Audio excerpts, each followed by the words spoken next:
जय सेवा दोस्तों, मैं राहुल खन्ना के अलग ब्रिटिश चैनल पे आप सबका स्वागत करता हूँ। दोस्तों, आप जानते हो कि हमेशा की तरह मैं कुछ ना कुछ इंटरेस्टिंग लेके आता हूँ। और दोस्तों, कल जो मैंने पार्ट डाला था आज़ादी के पूर्व का आंदोलन, आज के पार्ट में आज़ादी के बाद का आंदोलन। जी हाँ दोस्तों, हमें तो ये तो पता होना चाहिए कि आदिवासियों की संघर्ष गाथा कहाँ तक थी, और ये जब हमें पता चल जाएगा तब हम ये जान पाएंगे कि इसका भविष्य क्या है। तो हम शुरू करते हैं बिना किसी बात के। 1950 में धर्मदास जी ने एक आंदोलन चला, एक संगठन, आदिवासी संगठन बनाया, और उस आदिवासी संगठन का मुख्यालय चांदा यानी आज का चांदागढ़ चंद्रपुर था। और इस मुख्यालय को बनाते टाइम जो महाराष्ट्र का विदर्भ का एरिया था, छत्तीसगढ़ का एरिया था, एमपी का, वो उस एरिया को लिया गया था और उसको गोंडवाना राज्य की मांग बनाई गई थी।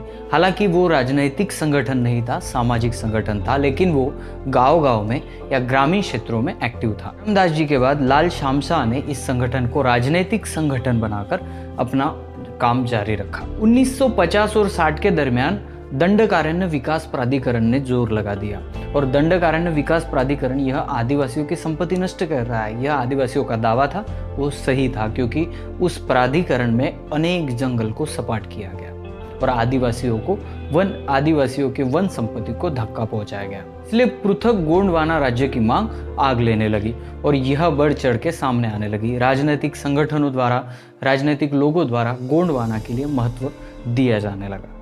लेकिन इस मांग के बीच 1956 यानी 1956 में मध्य प्रदेश राज्य बना, जो कि गोंडवाना की मांग में मध्य प्रदेश का एरिया बहुत बड़ी तादाद रखता है, फिर भी मध्य प्रदेश बना दिया गया। देखिए, 1956 यानी 1956 में मध्य प्रदेश बना, लेकिन मध्य प्रदेश के पुनर्गठन के लिए 21 नवंबर 1955 नागपुर के विधानसभा में गोंडवाना के लिए आवाज उठी। ऐसा नहीं है कि मध्य प्रदेश बनने के बाद गोंडवाना के लिए आवाज उठी। मध्य प्रदेश के पुनर्गठन में जो बिठाई गई थी, उस विधानसभा में गोंडवाना के लिए आवाज उठाई गई, और फिर भी 1956 यानी 1956 में मध्य प्रदेश बना। इस विधानसभा में होने वाले लोग जो हितचिंतक है गोंडवाना के, उन्होंने अपनी बातें रखी गोंडवाना के ऊपर कि वो क्यों बनना चाहिए और किस लिए बनना चाहिए। इसमें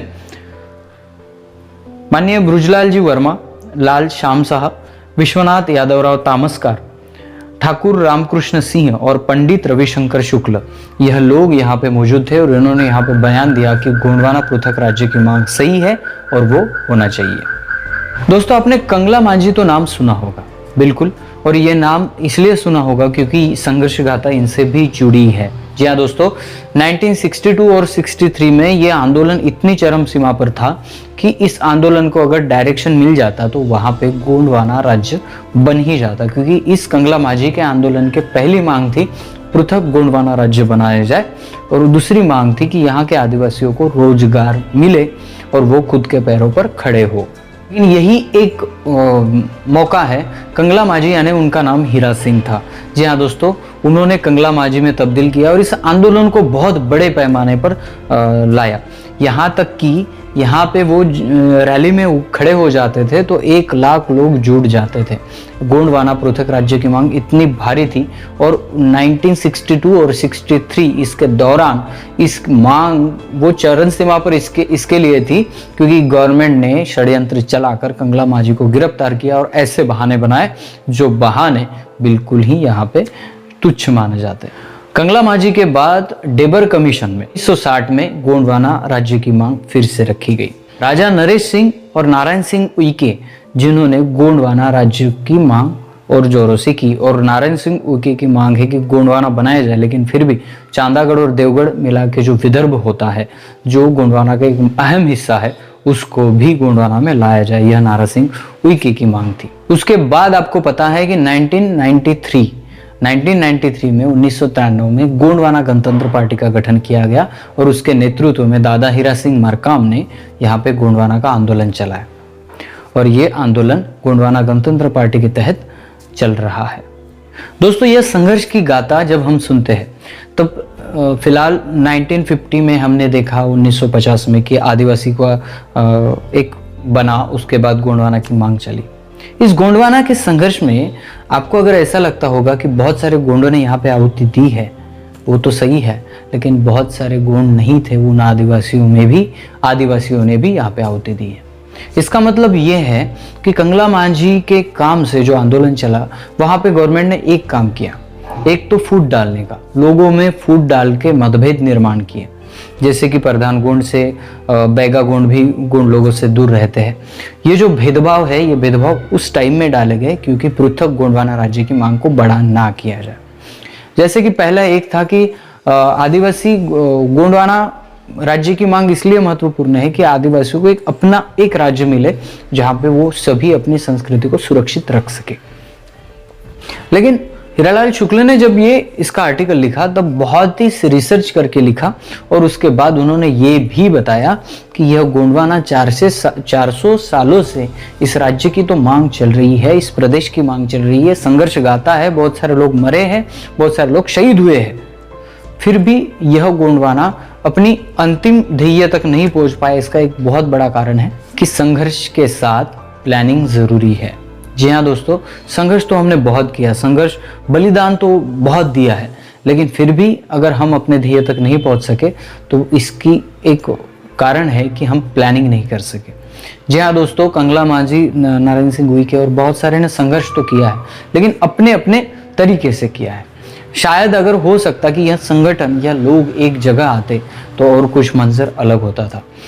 ये कहा जाता है कि यहाँ पे जो हमारे क्रांतिकारी लोग थे जिन्होंने इस बात को सामने लाए, उसको एक तो गुंडा कहा जाता है या अलग किताबों में अलग रंग दिया जाता है, लेकिन बात यह हुई कि सरकार ने भी इसमें फूट डालने की कोशिश की और फिर यही बात हुई कि आज भी इन लोगों में फूट पड़ी है। दोस्तों, ये जब गोंडवाना का इतिहास हम पढ़ते हैं, 400 सालों से ये गाथा चल रही है संघर्ष की, और हम भी देखते हैं कि यहाँ पे संघर्ष तो अभी भी जारी है, बना के रहेंगे, गोंडवाना चल रहा है, तो फिर ये कैसे मुमकिन है? एक संगठन दूसरे संगठन की विचारधारा से समझता नहीं है। यहाँ पे आज भी हमें लोगों में फूट दिख रही है, विचारधारा में थोड़ा सा फर्क दिख रहा है। ये लोग अपने कुर्सी के लिए, अपने विचारधारा के लिए दूसरों के साथ बैठते नहीं है। अपनी जो लोक संख्या है, जिन संगठन के द्वारा जो लोक संख्या है, वो संगठन के लोक संख्या अलग अलग है। ये जब मोर्चा निकालेंगे तब ये लोग नहीं आएंगे। इसके लिए यहाँ के युवा को पढ़ना पड़ेगा, असली गोंडवाना की विचारधारा को समझना पड़ेगा। गोंडवाना क्यों जरूरी है ये गवर्नमेंट को बताना पड़ेगा, और जो मूवमेंट चलानी है उसको प्लानिंग के साथ चलाना पड़ेगा। नहीं तो हम ऐसे ही संगठनों, ऐसे संगठन के विचारों में अड़कते रहेंगे और ये संगठन एकजुट मिलकर अगर एक जगह नहीं आ सकते तो फिर कोई भी फायदा नहीं है।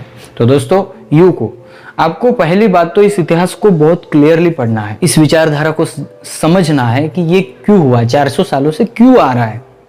अगर ऐसा है तो इसमें कुछ बात है, अगर इसमें कुछ बात है तो ये विफल होने के कारण क्या है। आज अगर हम मूवमेंट चला रहे हैं तो ये कारण तो हमें बाजू में रखने पड़ेंगे और जोश से हमें लोकतांत्रिक मार्ग से चलना चाहिए। ये सभी जो बातें हैं, ये सभी बातें वो युवा सोच सकता है जो युवा पढ़ने की दिशा में, इतिहास खोजने की दिशा में। तो सभी को निवेदन है, आप किसी भी संगठन से जुड़िए, वो संगठन का आपका चॉइस है, लेकिन आप किस विचारधारा को लेकर चल रहे ये मायने रखता है। अगर पृथक गोंडवाना राज्य की मांग और फिर से इस मोमेंट को और बढ़ाना हो तो हमें प्लानिंग के साथ उन लोगों की भी जरूरत है जो लोग समझदारी से और बाहरी लोकतंत्र को समझते हो। अगर वीडियो पसंद आए तो लाइक शेयर कमेंट कर देना। मिलते हैं अगले वीडियो अगले टॉपिक के साथ। तब तक के लिए जय सेवा, जय जोहार, जय आदिवासी, जय गोंडवाना, जय भीम।